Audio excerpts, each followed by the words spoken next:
네, 여러분 안녕하세요. 공인중개사 이승주TV의 사당동 공인중개사 이승주입니다. 제 구독자님께서 질문하신 부분이 있었어요. 이따금씩 동일한 내용을 질문하시는 분들도 있었기 때문에 오늘 이 영상을 만들어 드리려고 하고요. 일단 질문 내용 한번 보겠습니다. 매매 과정 중에 있는 빌라 전세로 들어갈 때는 전주인이랑 세주인 누구랑 계약서를 써야 할까요? 관련 영상이 있는지 못 찾아서 여쭤봅니다. 네, 되게 많이 있는 사례고요. 빌라일 뿐만 아니라 어떤 매매 계약이든 아파트 종류든 전세로 들어갈 때 매매 진행 중인 물건인데 계약서를 그럼 전주인, 바뀔 주인 누구랑 써야 되느냐, 이 부분에 대해서 굉장히 궁금하신 분들이 많습니다. 참고적으로 집을 거주하고 있는데 이미 들어가서 살고 있는데 집주인이 바뀐다, 이 경우에 계약서를 다시 써야 되느냐에 대한 여부는 제가 영상을 옛날에 올려드린 게 있으니까 그 영상 보시면 도움이 되실 겁니다. 자, 오늘은 그 내용이 아니라 이제 계약을 할 때 들어갈 집을 정했는데 집을 계약을 하려고 그러는데 그 집이 매매 진행 중이라 주인이 바뀔 거라고 하는 상황입니다. 들어가서 살고 있는 상황이 아니라는 거 다시 말씀드리고요. 1차적으로 명의자가 가장 중요하지만 그 다음으로 또 생각하셔야 될 부분이 이 매매랑 전세 차이, 갭이라고 하죠. 이 갭이 안전한가, 즉 깡통이 아닌가 먼저 판단하셔야 되고요. 그 다음에 보증보험을 웬만하면 전세를 하시는 분들은 가입되는 물건인가 확인을 하시고 사전에 해당 집원, 그리고 뭐 만약에 다가구 주택이면은 선순위 보증금이 얼마가 들어있는지 또 확인을 미리 하시고 위반 내역 있는지 등등, 융자가 얼마 있는지, 근저당이라고 하죠. 근저당이 얼마 있는지 체크해 보시면 보증보험, 여러분들이 받으시려는 보증보험 크게 세 가지가 있죠. 세 가지 중에 해당되시는 곳에, 여러분들이 선택하신 곳에 전화해서 가심사 아닌 가심사를 받아보실 수 있습니다. 상담원께 먼저 전화를 드려서 이 내용을 말씀해 주시면은 보증률이 어느 정도 될 것 같습니다, 혹은 안 될 것 같다, 될 것 같다 정도는 판단해 주실 수 있기 때문에 그 정도 1차적으로 먼저 확인해 보시는 게 좋고요. 다세대 주택 같은 경우는 이제 호수별로 주인이 다르니까 그 집 세입자가 나오면 다음 세입자가 들어갈 거기 때문에 보증금이 의미가 없어요. 한 집에 여러 세입자가 껴서 사는 게 아니기 때문에, 다가구 주택의 경우는 한 주인이 통으로 건물을 갖고 있기 때문에 한 집으로 봅니다. 그래서 앞선 세입자들의 보증금 합계가 중요하다는 부분 여기서 다시 설명을 드리고요. 특약사항을 좀 설정해 놓으시면 좋아요. 이런 전세 계약을 할 때, 그리고 매매가 이제 진행이 되고 있는 집인 경우는 후에 임대인이 또 다시 명의가 변경이 될 경우에는 거주 중인 임차인에게 사전에 협의를 구하고 계속 계약을 연장할 것인지 아닌지를 협의한 후에 명의 변경하도록 한다라는 특약의 내용을 이 비슷한 어조로 하나 달아달라고 하시면 굉장히 도움이 되실 거고요. 그런 다음에 집주인이 바뀌면서 뭐 후순위 대출이라고 해서 집을 담보로 대출을 또 받을 수도 있잖아요. 그 부분이 불안하시다면은 추가로 매수인으로 명의 변경 후에 추가적으로 제한 물건 등을 설정하지 않는다, 근저당의 변동사항을 일으키지 않는다라는 내용의 비슷한 맥락으로 특약을 달아달라고 하시면 계약서에 굉장히 안전한 계약서를 쓰실 수 있다라고 보여집니다. 자, 서두가 굉장히 길었죠. 여러분들께 많은 내용을 조심하셔야 될 부분들을 많이 말씀드리다 보니까 굉장히 내용이 길어졌고요. 또 제가 네이버 상담을 하잖아요. 네이버 유료 상담을 하는데 이 익스퍼트로 여러분들 찾으시는 분들 중에 이런 내용을 해당되시는 분들이 굉장히 많아요. 또 한번 도움을 드리고자 말씀을 드린 거고요. 자, 오늘의 본론 들어갈게요. 한 가지 알아두셔야 될 부분은, 자, 임대인, 그러니까 이제 임대인이 집주인이잖아요. 집주인이 바뀌는 부분인데, 여러분들이 계약서를 작성 전후를 떠나서, 여러분들이 잔금하는 전후를 떠나서, 여러분들이 살고 있을 때도 마찬가지로 집주인이 만약에 바뀔 때 여러분들이 보증금이 들어갔는데 집주인이 바뀌잖아요. 그러면 어쨌든 법적으로도 어떠한 명시를 안 해놓더라도 집주인은 이전의 임대차에 대한 보증금, 이런 권한과 지위를 승계합니다. 그러니까 새로운 집주인은 당연히 계약서에 명시를 안 하더라도 이전 임차인의 채권이잖아요. 이 채권을 승계하는 겁니다. 떠안는 거예요. 그건 당연한 얘기고, 그럼에도 불구하고 불안하다라고 하시면 임대인에게 계약하실 부동산에 이 내용을 특약을 넣어달라고 하시면 됩니다. 본 계약은 매매 진행 중인 계약으로서 매도인이 매수인으로 변경되었을 경우 본 계약의 모든 보증금에 관한 권한과 지위를 승계한다라고 한 줄 더 달아달라고 하셔도 상관없습니다. 법적으로 당연히 명시가 되어 있는 내용이라는 부분을 설명을 다시 한번 드리고요. 이제 여러분들이 보증금을, 계약금을 넣어야 되는데, 계약금을 넣으려고 하는데 현재 등기부상의 주인은 이제 집을 팔 매도인이에요. 이제 기존의 집주인이에요. 그러면 이 집이 어차피 팔릴 거고, 팔린다고 해서 매수인이 될 사람, 새로운 집주인이 될 사람이랑 계약을 서로 해놓은 거예요. 전세 보증금의 계약금을 집주인한테 넣어야 되는데, 그러면 파는 사람한테 넣어야 돼요? 사는 사람한테 넣어야 돼요? 이게 오늘의 질문인 거잖아요. 방법은 이제 크게 두 가지로 압축할 수 있다고 보여지고, 물론 몇 가지 방법을 더 만들 수 있겠지만 크게 두 가지가 가장 일반적이고요. 첫 번째는 매도인,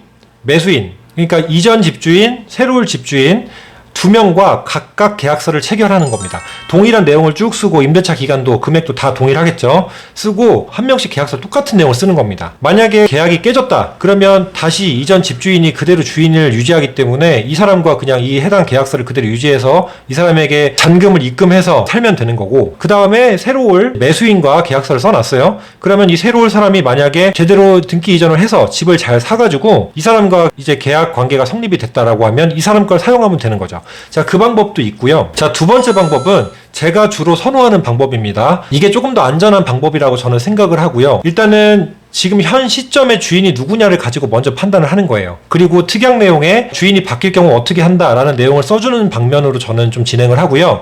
자, 현재는 이제 아직 등기가 안 넘어갔죠. 소유권이 이전이 안 됐잖아요. 새로운 집주인한테, 매수자한테. 그러면 매도인 기준으로 일단 계약서를 씁니다. 그런 다음에 특약에다가 매수인이 입회를 했다는, 매수인이 같이 참석을 했다고 적어달라고 하고 매수인을 참석시키는 겁니다. 자, 그런 다음에 매수인의 이름과 인적사항을 같이 적고요. 매수인이 참석하에, 입회하에 이 계약을 진행한다라고 하고 명의자는 현재 명의자인 매도인만 일단 넣어두는 겁니다. 매수인이 될 사람도 이름을 같이 넣어서 쓰기도 하는데, 특약에 매수인이 입회하에 계약을 한다고 하고 이제 매도인 명의, 현재 소유자인 매도인 명의로 계약서를 진행하는 겁니다. 자, 이렇게 할 때 추가적으로 팁을 하나 드리면, 중개업을 하시는 초보 중개사분들도 계시니까 이때 어떤 팁을 좀 드리고 싶냐면, 이 매도인이 현재 주인이지만 소유자가 바뀔 수도 있고 또 계약이 깨질 수도 있잖아요. 그럴 때를 대비해서 전세 세입자가 들어갈 이 계약금 있죠. 보증금, 계약금. 이 금액을 지금 매매 진행 중인 상태니까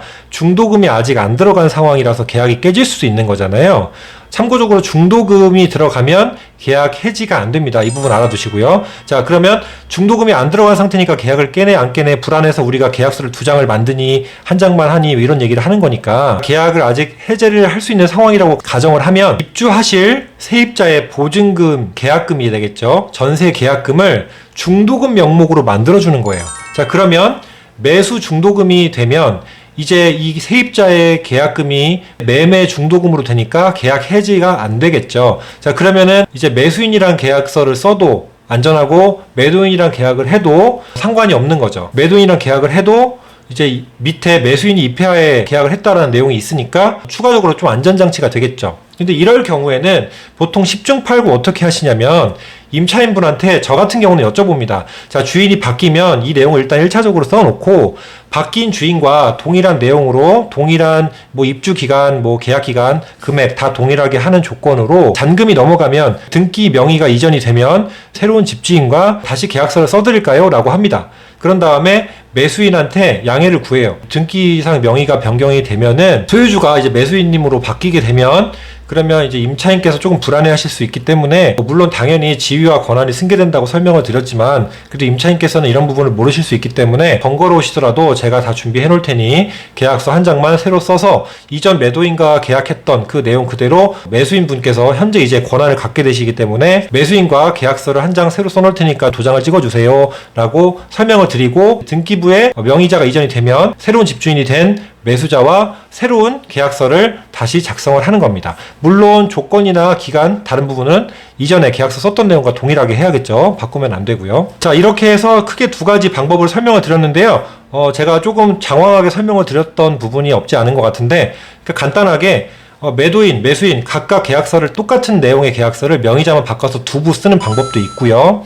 두 번째로는 매도인, 현재 주인이 매도인이니까 매도인과 계약서를 쓰되 이제 등기가 넘어가면은 매수인이 주인이 되기 때문에 매수인의 인적사항을 밑에 매수인이 입회한다라는 내용과 인적사항을 같이 써주고 매도인과 계약을 하면서 매수인도 같이 얼굴을 보고, 그리고 불안하다라고 하면 전세 보증금, 계약금 쪽으로 이체를 하는 이 금액을 중도금으로 한다라는 내용을 명시해주고 계약 해지를 못하게 만드는 방법. 소유권이 변경이 매수인으로 됐다, 그러면 신규 임대인으로 됐다라고 하면 사전에 계약서도 다 썼고 내용도 다 정리가 됐고, 그리고 계약할 때도 만났었잖아요. 매도인 만날 때 만났었으니까 계약서를 새로 똑같은 내용으로 한 부 써서 명의만 새롭게 권한을 갖게 된 새로운 집주인인 매수자와 동일한 내용으로 새로운 계약서 한 장을 다시 쓰기로 한다, 혹은 다시 쓴다고 얘기를 하고 뭐 특이하게 명시해도 되고요. 이렇게 해서 계약서를 작성하는 방법도 있다고 보여집니다. 뭐 다르게 진행하시는 중개사님들도 있겠지만요.